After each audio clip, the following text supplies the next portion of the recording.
Good morning. So today we're going to do something a little bit different. We're going to do a book review. And this is the book that we are going to review. It's called Texas Seafood Cookbook and Comprehensive Guide by P.J. Stoops and Benchalak Srimart Stoops. This was recently published through the University of Texas Press, and it was published in November of 2019, so it's pretty brand new. I just got it recently and read through it a couple times, and I thought, it's a relevant book for anybody who's into coastal foraging and seafood and fishing and all that good stuff. And it's got a lot of really good information. So I'm just going to talk about some of the aspects that I liked, that I didn't like, etc. And I hope that this is useful for you guys. So, first of all, I want to talk about the organization. I really like the way this book is organized. So it's got a few major sections. It's got a brief introduction on the Gulf, the Gulf of Mexico, and then the next two major sections focus on fish, and then invertebrates, so your crustaceans, mollusks, etc.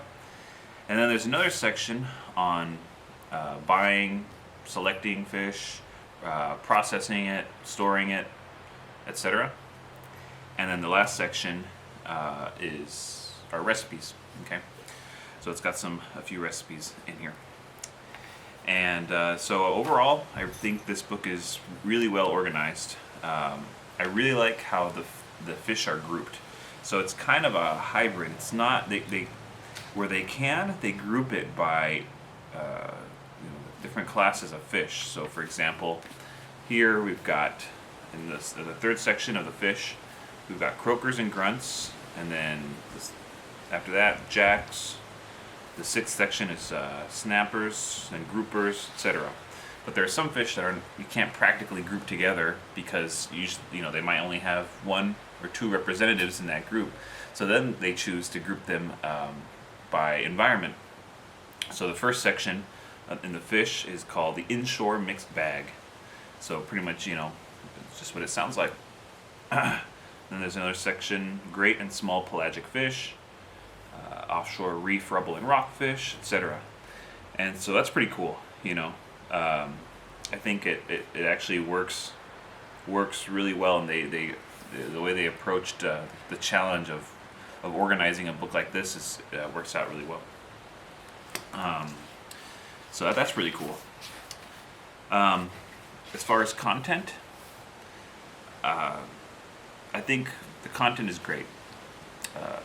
I wish there was more, but obviously it's they can only put so much into this book. They do state at least once, and I think a couple times, that they are not fisher people, the authors. So the spin that it has is not really from a fishing perspective. Now they do mention in a few of the sections where to find, where to fish some of these fish, but really it's not viewed from that. It's not written from that perspective. Okay, their expertise, I think, is in the procuring, selling of fish, and cooking. I think they've got restaurant experience.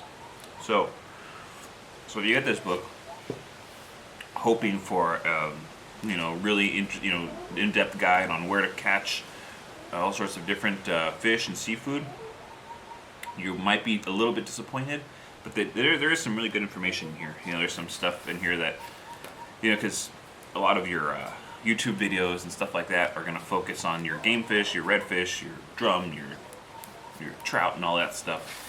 But there's some in here like let's see. Like for example, they talk about how to target lizardfish. or houndfish, or the toadfish. Stuff that people really don't target. And then they kind of talk about the best way to prepare those, and so that's kind of neat. It's not restricted to the species that people are commonly targeting, which I think is really cool, and I really appreciate that. What else? I have some notes here so I don't forget the stuff I want to say. There's a really strong conservationist angle, so they kind of talk about the sustainability of different fisheries.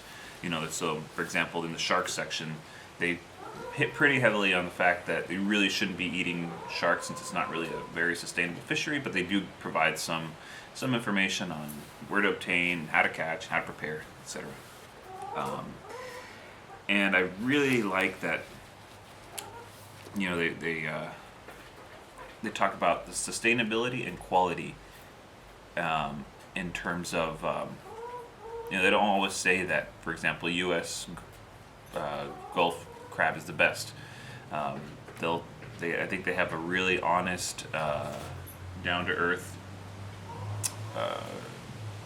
perspective on really where the best ingredients come from. So for example, in the blue crab section, they kind of state that you probably want to shy away from what they call gumbo crab at the grocery stores that are caught in our waters, saying that those are probably crabs that that died and have been sitting around for a while. They just chop up and resell as gumbo crab, and that the crab meat from Mexico is actually of a really good quality. So it's kind of interesting to hear that sort of opinion, because usually when you read books or watch YouTube videos, they say, oh yeah, go local. The local is the best. And that really might not necessarily be the case. So it's I feel like their perspectives are pretty honest. Well, I hope. At least that's the way it's written. Let's see, what else do I got here? The writing. The writing is really good. It's a really easy book to read. It's casual. They make a lot of I don't know. It's like you're having a conversation with the authors. I think I've got some pages marked here. Let's see. Here is a section on the gaff top and the hardhead catfish, and there's a section on eating. If you like wild catfish, and if you don't, then perhaps we need to have a talk, then you will like this fish, provided you pay attention to the information below about location. So, it's kind of, like I said, kind of a conversational tone. I've got a few other examples here.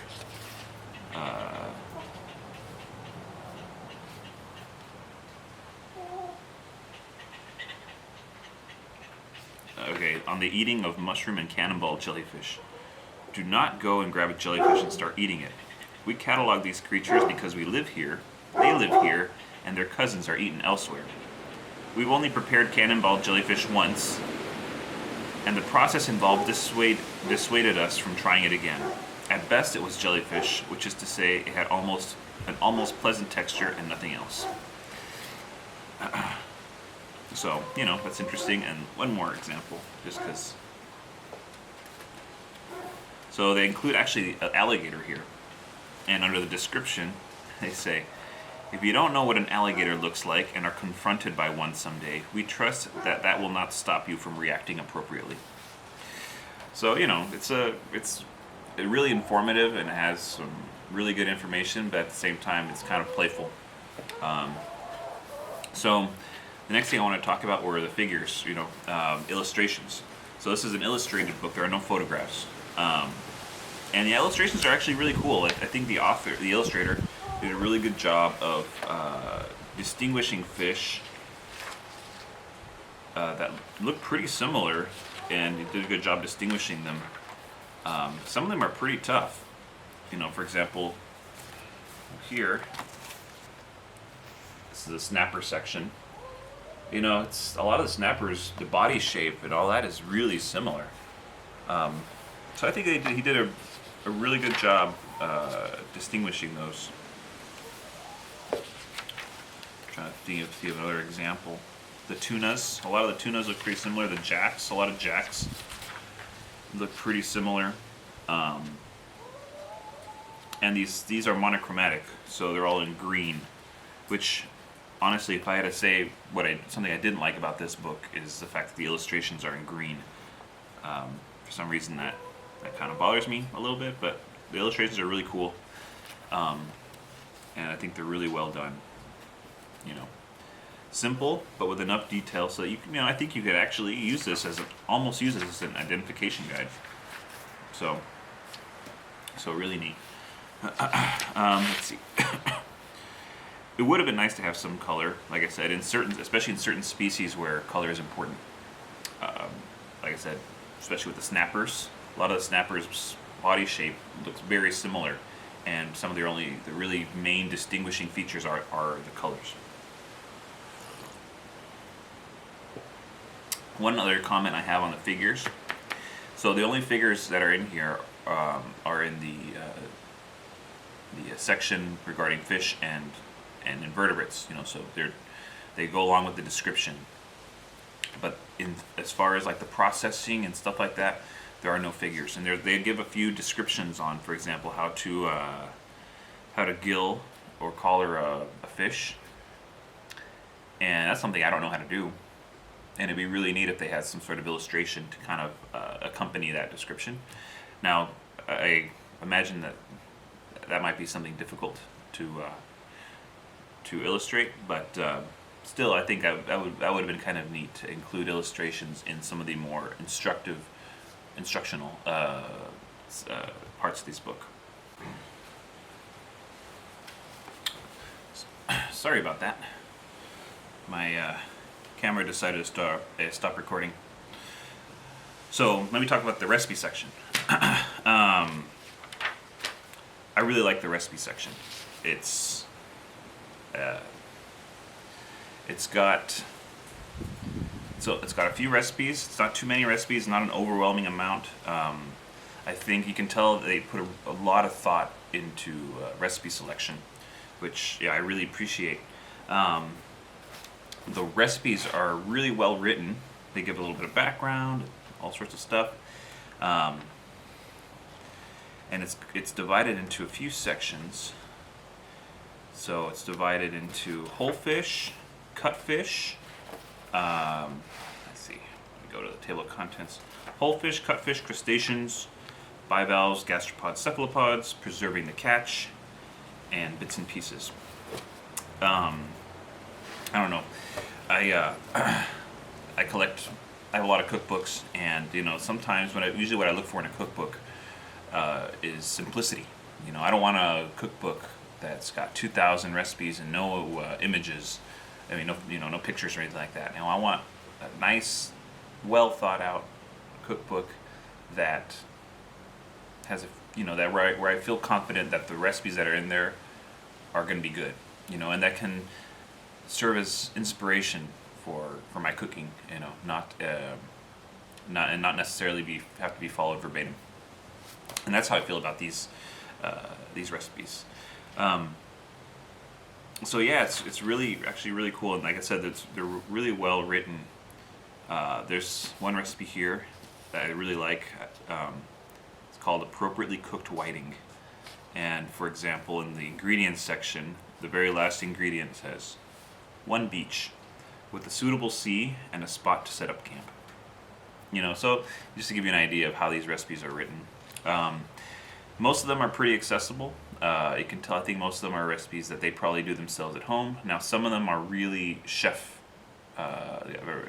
inspired, which is neat, to have kind of a balance of, kind of home cooking type recipes, and then also something a bit more upscale, if that's something that the reader wants to try.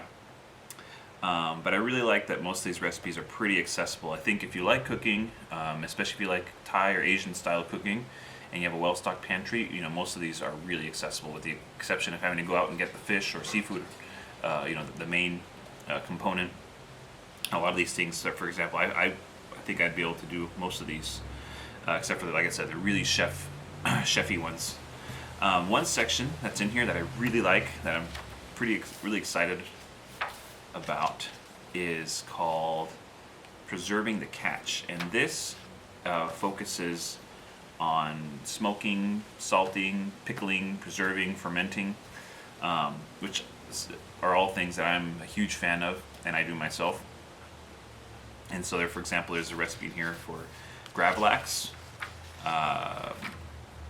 fish sauce, you know. So I'm really excited to try some of these things out. This is stuff I've not done before, and so it's really neat to get a book where you can learn something new, a new technique or something like that. So I'm really excited about this. So I'm really a fan of the way that the recipe section is organized and written. So a few more notes. Overall impressions. I think this is a really great book if you're curious about availability, ecology, sustainability, and eatability of our native species. For example, I don't know anybody that eats hardhead catfish, but in here it's got a pretty good description on how to eat them, how to prepare them, and I think it's a very honest description. It's not tainted by people's impressions of other people telling them, oh no, that's a trash fish, you can't eat that, and so I think it's really cool,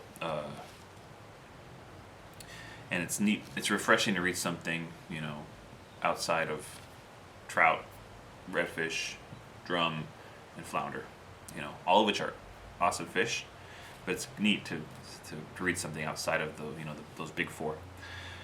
I like reading something where I can, that lends a different perspective and knowledge that I didn't have before.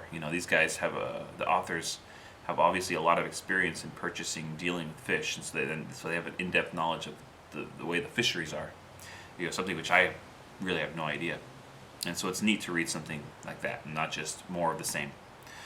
And I would highly recommend this book to anyone who loves exploring our coast, and foraging and cooking, or all of the above. This book is pretty honest about what it is. Like I said, it's not a book about fishing, even though it does mention how to catch certain, or forage for certain species.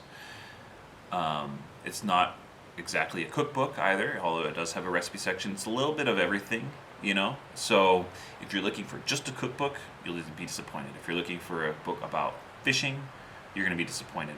But I think if you're looking for a really well-rounded book that focuses on our local species, our coastal species, I think this is the book for you. It's, like I said, it's pretty much brand new. I think we got it off of Amazon. It's also available through the University of Texas Press website. I think it's like $30 or something. Normal price for a hardcover book. So again, Texas Seafood. Stoops is the name of the author. I've already read this book twice, and I would highly recommend it. So check it out, and let me know what you guys think. Thanks.